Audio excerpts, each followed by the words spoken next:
call me Teacher Guy. So how are you today, guys?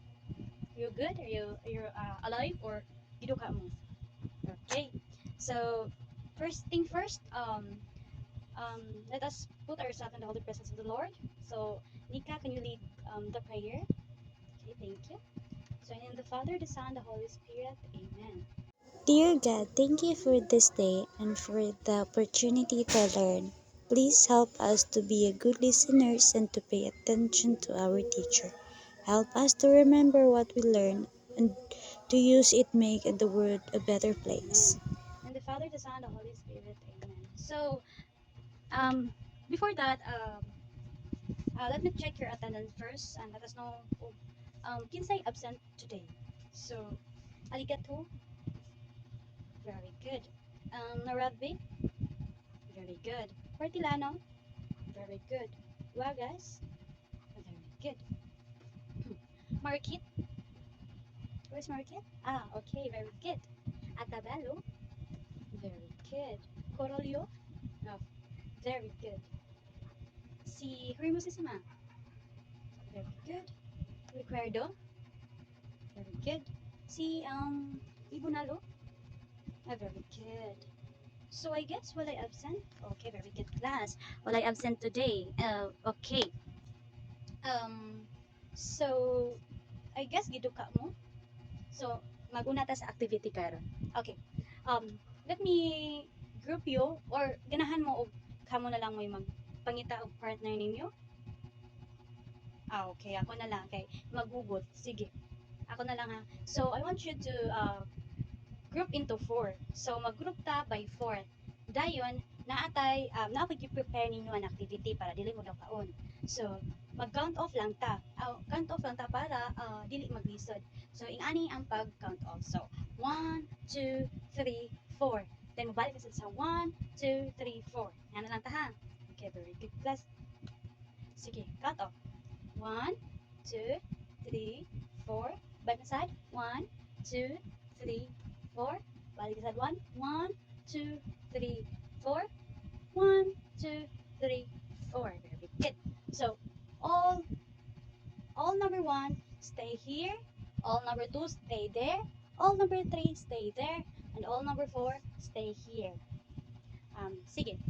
Na ako'y kanang prepare ninyo para dili mo dukaon. Na ako'y scramble word nga gi-prepare ninyo and um, ganahan ko nga inyo siyang mabuo or ma-word ninyo para makita ninyo og unsa ang ato ang topic karong adlaw.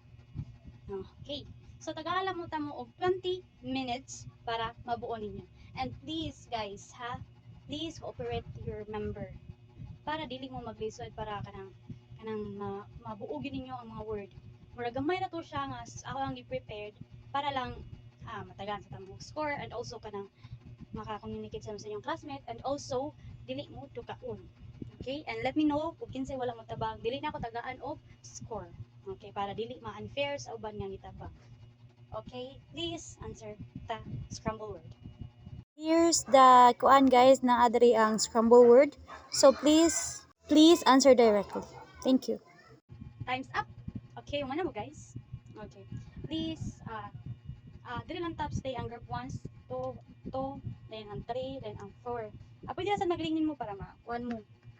So, please go og kanang kuan ha, pinaunhanay ta og kanang answer. Ha, pinaunhanay ta og answer. Og kinsa gid ay makatuwa is 9 points sad. 9 plus points. Okay. So, unsa may answer number 1? Number 1. In 1, 2, 3, go. Okay, number 3.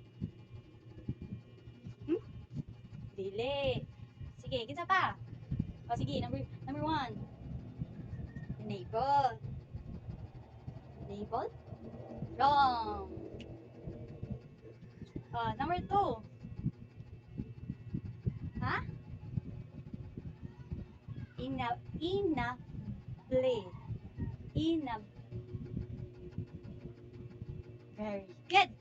So, na point usa ang number group 2. Group 2.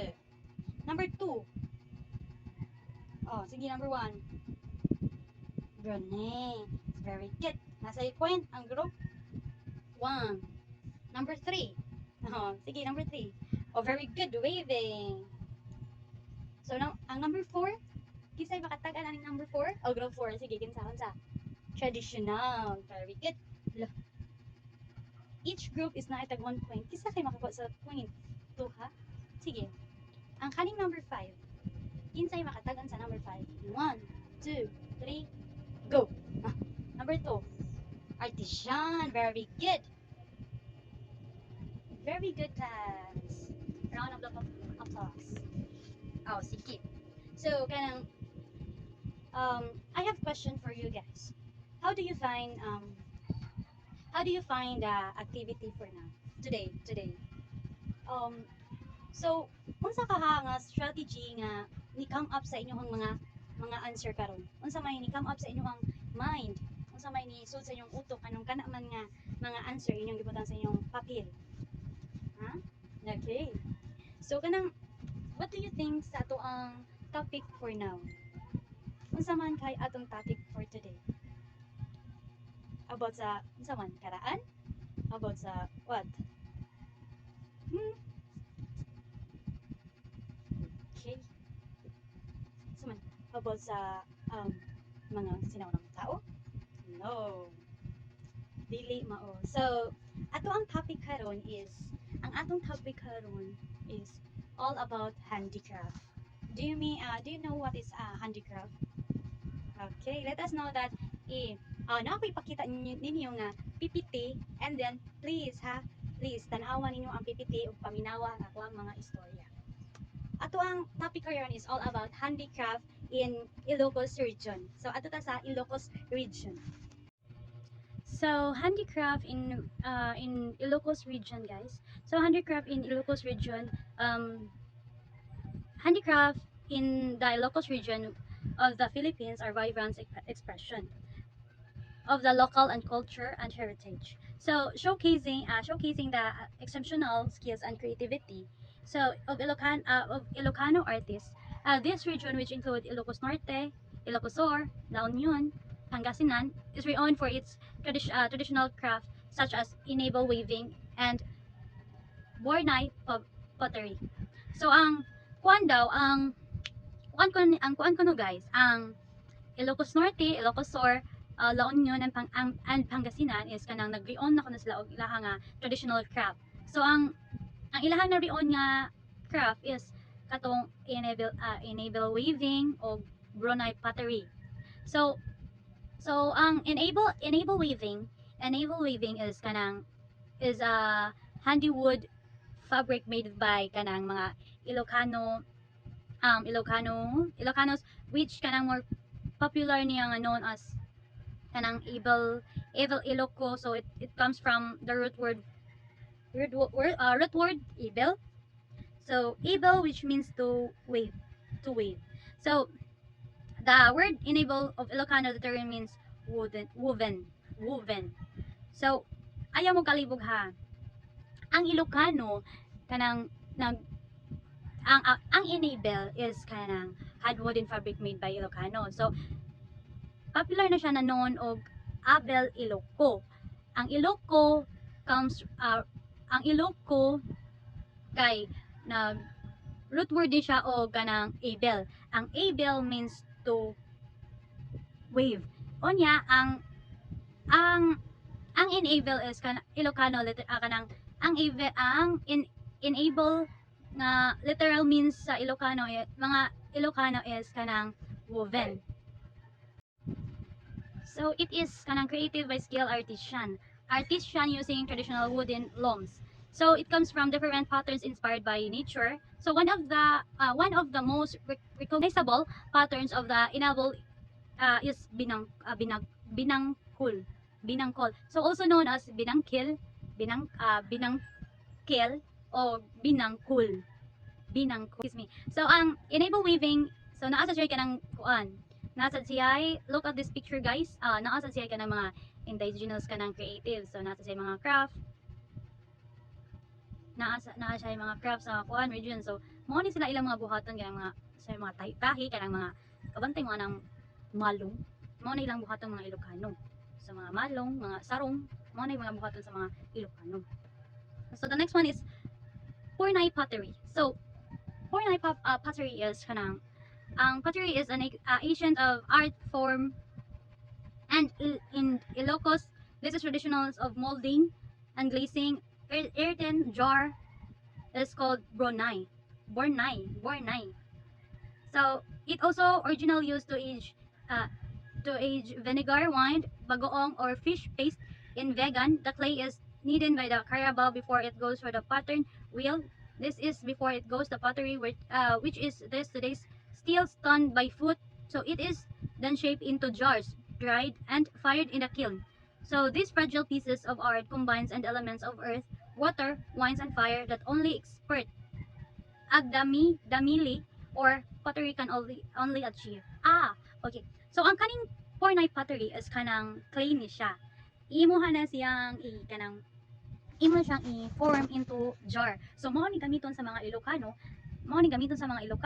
to kanang kabantay mo kanang sa pangalan ng butanganan og mga ginamos mao din na ilang gamiton para ang ginamos malami. Kay mao din ni gamiton sa mga Ilocano. Ug also ang himuon ani nga what do you mean that what do you call that clay clay kabantay mo na nasa sapa ka ng kilid sa sapa nga naga ni siya lapok. So sa una bata pa ko mo na gamito na mo as kanang magporma mi og like magporma mi baso then amo na siyang painitan pero ining painitan ni mo na niya inikuha ni mo na niya is mabuak kay ngano mabuak man because kana siya is dili na siya nga clay nga dili na siya mao nga clay nga imong gamiton para makahimo og kanang mga like baso kanang mga jar dili na mao na sa river kay ba mo nga no is ang kana siya is kanang basaon man gud na siya naa sa sapa maong dili na siya maka made of kanang kuan siya dili gid na siya makapurma og mga lain-lain nga klase nga para magamit nato. Ang best example no is kanang bitaw naa sa volcan is kanang nakakita ko sa Facebook or sa asa to sa TikTok man siguro to.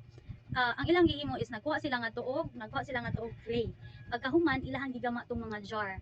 So pagkagama sa jar is ilaha tong gipainitan, ilahang gikanang pila to ka days nga ilang gibuhat, then pagkahuman ilang pauga. Pagpauga nila is kanang nakuan bitaw nila is nagamit jud nila. So dito ko nakaibaw nganong ang clay sa sapa is dili mahimo. It because ang sapa diay is basaon. And also ang kuan na sad ang naka-advantage sa volcan is kanang gahion siya. Gahi siya nga kanang porma gini mo ang mga jar sa akuan imong ganahan nga pormahon like kanang mga base also ilan sa din ang gamiton para sa akuan sa vinegar para din mo absorb ang kaaslom gid sa vinegar. Okay, nakasabot ra ba ang tanan or do you have you learned? Okay, so now I want you to draw a picture or in a short bond paper guys listen. In a short bond paper, I want you to draw designed a handicraft inspired by Ilocano region. So, what have you learned sa atong discussion na? So, I want you to draw one picture. One picture only. Huh? Yes. And also, mag-evaluate ko ninyo later on. Ha? Kaya dako pa kitag oras. Please pass gamay naman to siya mga drawing, di ba? Gagmay naman to siya drawing. So, tagaan naman mga 10 minutes. Dayan. Ikaman ninyo yung draw. I want you to have a piece of kanang paper. Lang, 1/4 sheet of paper kay mag-quiz ta 1 to 10. Don't you worry, kay sayo na rato ang i-quiz karon. Okay? Sige, pag-draw na mo dala. Kaya ron mag-quiz na ta. So, nanang 1/4? Nana? Okay, please write your name in the top. Top, please. Top. Okay, number 1. Ato ang i-kuan quiz karon is mag-evaluate lang ko ninyo if nakakatun ba mo. So ako ang i-quiz karon is true all or false lang. Sorry guys. So here's number 1. Able weaving, known for its industrial design craftsmanship, is a pigment of traditional handicraft in Ilocos region. True or false? Okay, number 2. Bornay poverty famous for its clay jar used for fermentation and storage is that practiced by Ilocos region. True or false? Number 3. Base wine production, a traditional craft in Ilocos Norte, involves fermenting sugarcane juice. True or false? Here's number 4. Pagbornayan, the traditional art of pottery, making use a hand-turned wheel, is practiced in Vegan in Ilocos Sur. True or false? Number 5. Tinigib weaving, a decay form of handloom weaving using cotton and silk, trends is practiced in Ilocos Norte. True or false? Here's number 6. Hat weaving is from Banik, Abra is considered a traditional handicraft of the Ilocos region. Is it true or false? Here's number 7. Basket weaving from the Ilocos region typically use bamboo and rattan materials. Is it true or false? Number 8. Abil Iloco textiles are known for their vibrant colors and geometric patterns. Is it true or false? Number 9. Tinalak weaving, a traditional craft, one of the Tiboli people, is also practiced in some parts of Ilocos region. Is it true or false? Last number. The art of making traditional wooden furniture such as anang chairs is not a significant craft in Ilocos region. Is it true or false? Okay, pass your paper please. We'll check that. Ako rin mag-check. Thank you. Put it in table please. Okay, please take a seat.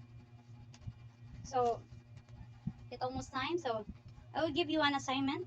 So, in a short bond paper, uh, research a modern adaptation of traditional Ilocanos handicraft.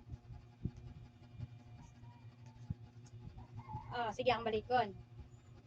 In a short bond paper, research a modern adaptations of traditional Ilocano handicraft. I will collect your research in time tomorrow, okay? Okay. Okay, class, have you learned? Or nago mo learn or wala? Okay, very good. So, okay. So, I think maura to class and have a great day. Thank you. Bye-bye.